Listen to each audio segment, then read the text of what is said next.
what's happening in the marketplace. Welcome, Alex! Come on up, Alex. Thank you, sir.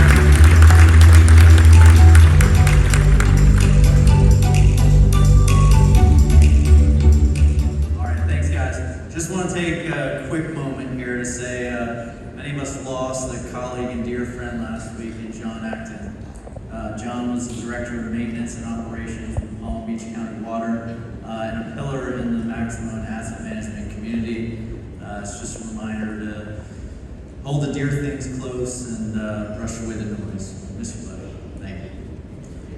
So we're going to take you through 3 different hardware solutions for mobile use cases over the course of the next 7 minutes here. So we got a lot to do. Nothing like a live demo to get us started in front of thousands of people. Nothing can go wrong, right? So, okay.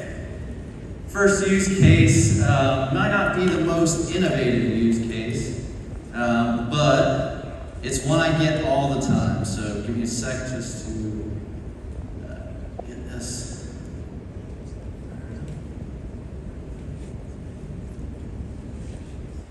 I have a Zebra ZQ520 mobile printer. It clips to the belt. And what we can do with it is print receipt labels, print asset labels, you name it. So I've got here a list of purchase orders. I can select a purchase order, choose a different one here. And the idea being I could print a label right off the printer for my belt, select my printer, I can select a different label type, click the print label button, and voila, out comes the label. Stick it on the box, and we're off and running. All right, next case. I'm holding in my hand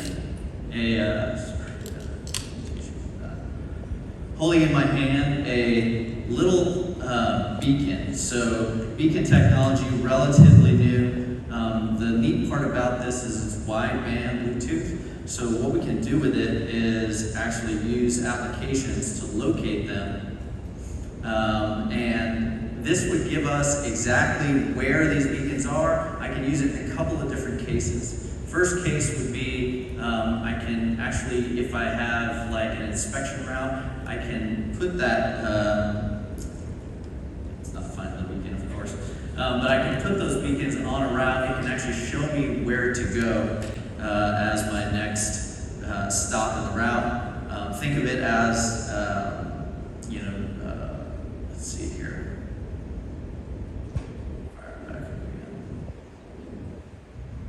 Find it. Of course it doesn't find it. But think of it as a mechanism for being able to say, I'm going to stop here first, stop there next, and really sort of guide technicians through a route.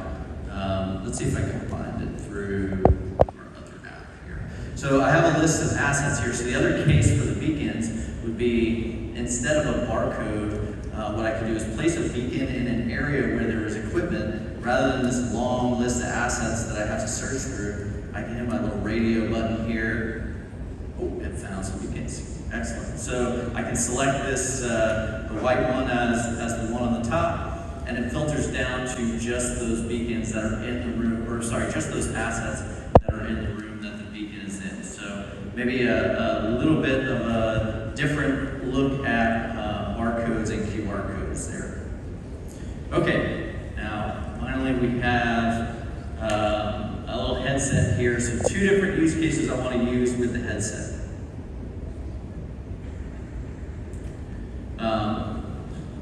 When I put the headset on, I actually have a little boom arm that comes out. What you're seeing on the screen here is what I'm seeing in my viewfinder here. I can speak commands to the headset, and it can actually listen to those commands, interpret them, and take action. So the first use case would be, I can actually execute like a see what I see type of case.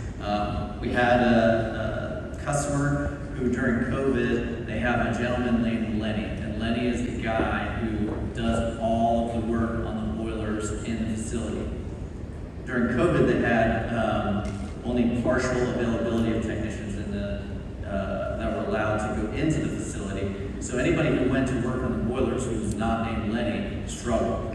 So what we did was we put a couple of these headsets there in the facility by there. They would pick them up, put them on, and call Lenny right from the headset, and they could collaborate. So I can say, my programs, Teams, select that into,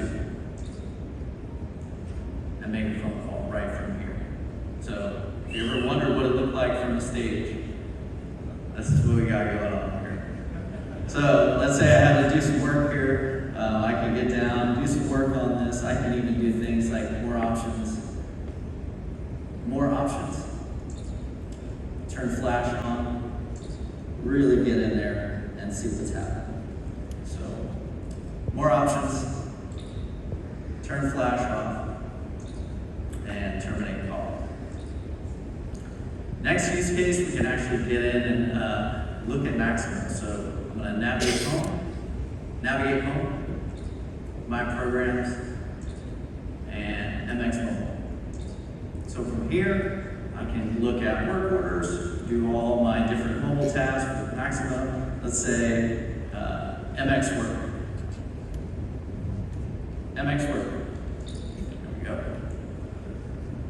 All right, so I get a list of work orders here. I can scan a barcode.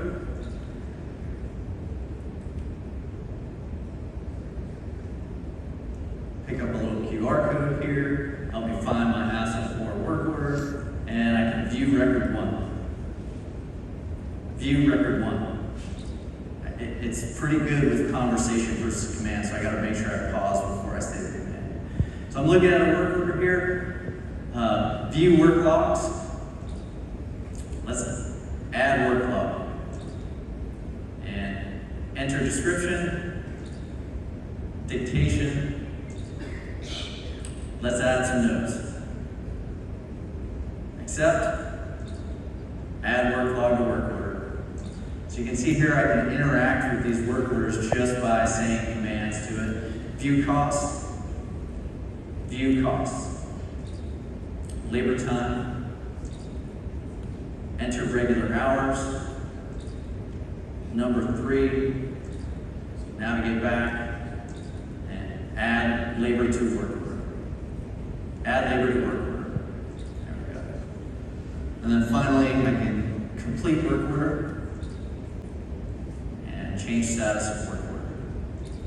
So all your mobile use cases right on your head, able to communicate. It's really quite interactive. You can see how quick and how well it picks up voice commands there. Gotta be careful when I'm doing a demo. So that's all I have for you today. Guys, feel free to stop by and check it out. Thank you so much for Terry and Moore for having us all here, and I hope you guys enjoy your show at Maximo.